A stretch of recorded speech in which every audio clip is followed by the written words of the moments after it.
Have you ever noticed that when you try to do two things at once, you're willing to ditch a good friend just to make it happen? Well, that's what Lincoln and Pals found out in the episode I'm going to talk about today. So join me as I, SteamTeamRedubUK, CC Trainor-Ling, bring you another retro review from past seasons of The Loud House. Cue the intro.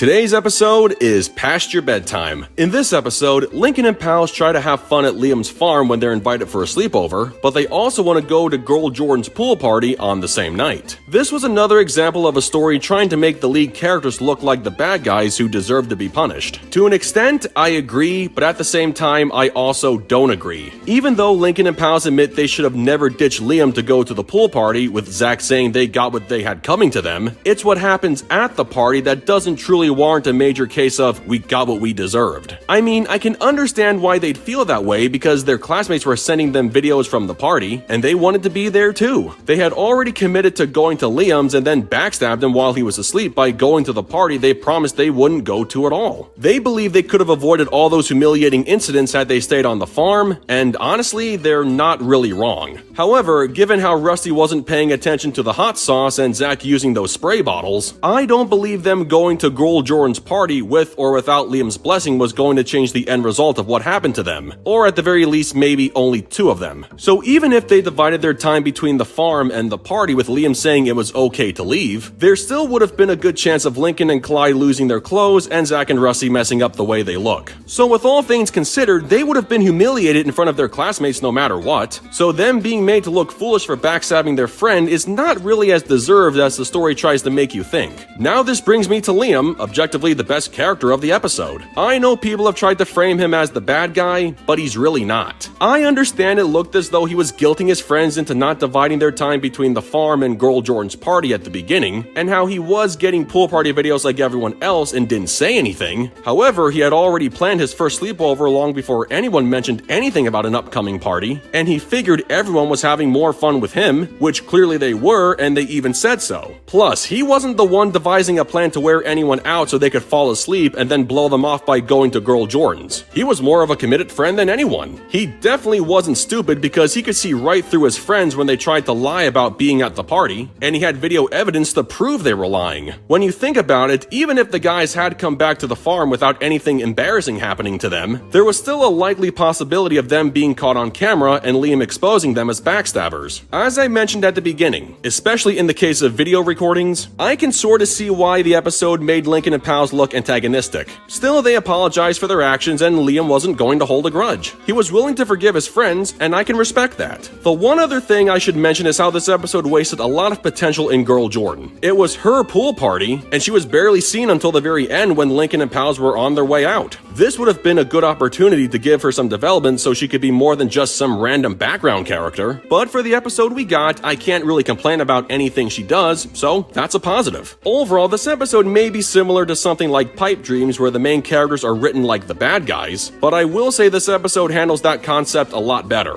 The humiliation Lincoln and Pals go through was more earned than deserved, but the incidents they endured would have still happened even if Liam said they could go to the party. Speaking of Liam, we got to have some world building by getting a look at what happens on his farm, and we had a little joke at the end, which is also my favorite moment of the episode. Everyone is eating bacon and Liam says they're actually eating his pig Virginia, implying that she was punished for losing the wrestling match she and Liam had the night before. However, it turns out to be a joke because Virginia was still alive. It's kind of funny seeing how a farm kid is eating bacon in front of his own pig and the pig doesn't even care. I don't know why I find that so hilarious, I just do. But yeah, this wasn't a terrible episode, but definitely not great either. It's more of a guilty pleasure than anything. With that said, I give Pasture Bedtime a 6.7 out of 10. Well folks, that concludes my review of Pasture Bedtime. So I gotta ask, what did you guys think of this episode? Sound off in the comments below, and be sure to click that subscribe button for more Loud House related content. That's going to do it for me. I'll catch you guys for the next video, but until then, this is SteamTeamRedubUK, CC Trainor-Ling, signing off. Peace out, home slices.